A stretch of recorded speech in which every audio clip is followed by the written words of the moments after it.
जय माता की मित्रों, मैं धनेश्वर महतो। बजरंग दल एक आतंकी दल के रूप में काम कर रहा है।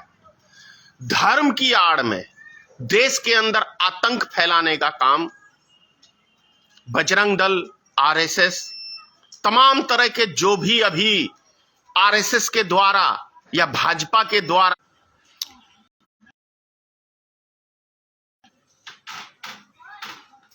बजरंग दल नाम रख लेने से कोई धार्मिक संगठन नहीं बन जाता है। धार्मिक संगठन बनता है वो अपनी एक विचारधारा से। क्या बजरंग दल एक धार्मिक संगठन है या कहूं कि एक राजनीतिक संगठन है? राजनीतिक रोटी सेकने के लिए बजरंग दल का निर्माण किया गया है और छोटे छोटे बच्चों को गुमराह करने का एक बहुत बड़ा षड्यंत्र किया गया है, क्योंकि आतंक मचाने के लिए बेहतर विकल्प सिर्फ और सिर्फ 15-16 साल 20 साल के बच्चे ही मिल सकते हैं। और देश के अंदर इतनी बेतहाशा बेरोजगारी है कि बहुत आसानी से ये बच्चे उपयोग हो रहे हैं। अभी दुर्गा पूजा हुआ था। दुर्गा पूजा में मेरे मंदिर के पास भी कुछ बजरंग दल के आए थे जय श्री राम का नारा लगाने वाले। मैंने कहा कि तुम लोग वही हो ना जो 2019 में मेरा 500 रुपए, ये जो भी बजरंग दल का झंडा लेके ढोते हैं ना, इन सब की औकात सिर्फ 500 रुपए की है। 100 रुपए गाड़ी में और 500 रुपए इनकी जेब में आपका झंडा ढोने के लिए और आतंक मचाने के लिए और अपनी लाइफ का खुद का दुश्मन ये बच्चे बनते हैं।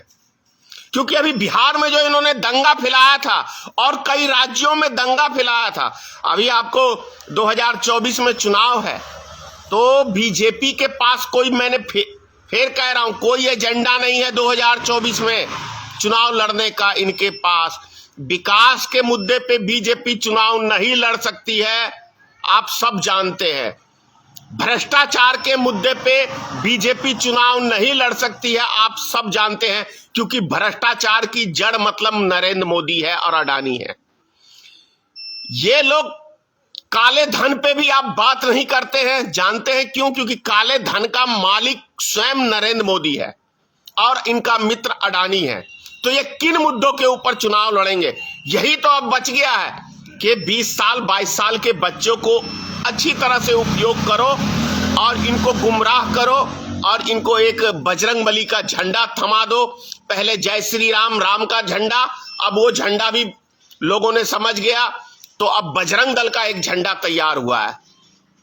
तो इससे रिजल्ट क्या हासिल होने वाला है? सबसे पहले सारे गार्जियन समझ ले जिनके बच्चे हैं इस दल के अंदर, कि आपके बच्चे को आतंकवादी बनाया जा रहा है बीजेपी के द्वारा, आरएसएस के द्वारा।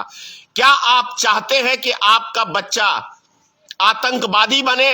अभी 150 से ज्यादा बच्चे जिन्होंने उत्पाद किया था, चाहे वो हिंदू के थे चाहे मुसलमान के थे, बिहार में जेल में बंद है।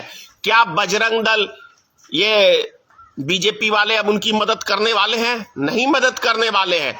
इनको सिर्फ और सिर्फ मतलब है दंगा देश में फैलाओ और अपनी दाल रोटी सेको और सत्ता का आनंद पूरी तरह से मजे लो। अभी जो देखने को मिला है बजरंग दल के बच्चों ने, ये बजरंग दल के बच्चे क्या कहे, बजरंग दल के आतंकवादियों ने जिस तरीके से नोएडा में और हरियाणा में कुछ व्यक्ति नमाज पढ़ रहे थे और उनको जाके मार पीट, उनके ऊपर केस मुकदमा, फलाना ढिंगना जो भी किया है, ये कौन करता था? आप सबको याद है। सनातन धर्म के लोगों, इतिहास पढ़ लो। पहले के जमाने में जब राक्षस दानव के, जिसे हम कहते हैं दानव, हुआ करते थे, तो जब ऋषि महात्मा तपस्या में लीन होते थे, भगवान का नाम लेते थे, तो उनका जाके यज्ञ को पानी डालना या उत्पाद मचाना, वही बजरंग दल कर रहे हैं ना अभी। कि कोई भगवान को, अल्लाह को याद कर रहा है और तुम जाके उसको मार पीट रहे हो, तो तुम राक्षस हो, दानव हो, तुम किसी धर्म के व्यक्ति तो हो नहीं सकते हो। वो राक्षस सब भी अपने राक्षस जाति को बढ़ावा देने के लिए करता था। तो ये बजरंग दल क्या कौन सा है? क्या बजरंग बली खुश होंगे? क्या बजरंग बली ने कभी आतंक मचाया था? क्या राम की सेना ने कभी आतंक मचाया था? क्या राम ने ऐसा उपदेश दिया था कि तुम देश में आतंक मचाओ? या रामायण में कहीं लिखा हुआ है कि तुम आतंक मचाओ?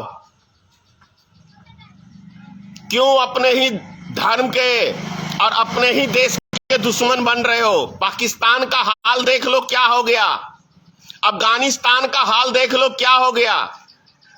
वहां भी कट्टरपंथी मुसलमानों ने यही आतंक मचाया था, देश का बेड़ा गर्क करके बैठ गए। क्या तुम भी अपने देश के दुश्मन हो? अगर देश से प्रेम है तो अमन शांति की बात करो, आतंक फैलाने की बात मत करो। आतंक फैलाने से तुम अपने ही मुल्क का नुकसान कर रहे हो। पूरी दुनिया की नजरों में भारत देश का नाम गिर रहा है, और वो गिराने में कोई और दूसरा तीसरा नहीं, हमारे देश का घर का भगौड़ा व्यक्ति। एक है राज का तरीपार और दूसरा है घर का भगौड़ा नरेंद्र मोदी। ये दोनों भगौड़े जो है पूरे देश के दुश्मन हैं। मुझे नहीं लगता इन चूतियों से डर। अरे भाई, मैं बार बार आप लोग से रिक्वेस्ट कर रहा हूं कि संभल जाओ, संभल जाओ। आपके भविष्य के साथ खिलवाड़ कर रही है ये राजनीतिक दल। भाजपा किसी की नहीं है। भाजपा का मतलब हुआ भय दिखाना, भय पैदा करना। जब ये भय पैदा करते हैं तब ये राजनीतिक रोटी सेकते हैं। जय हिंद।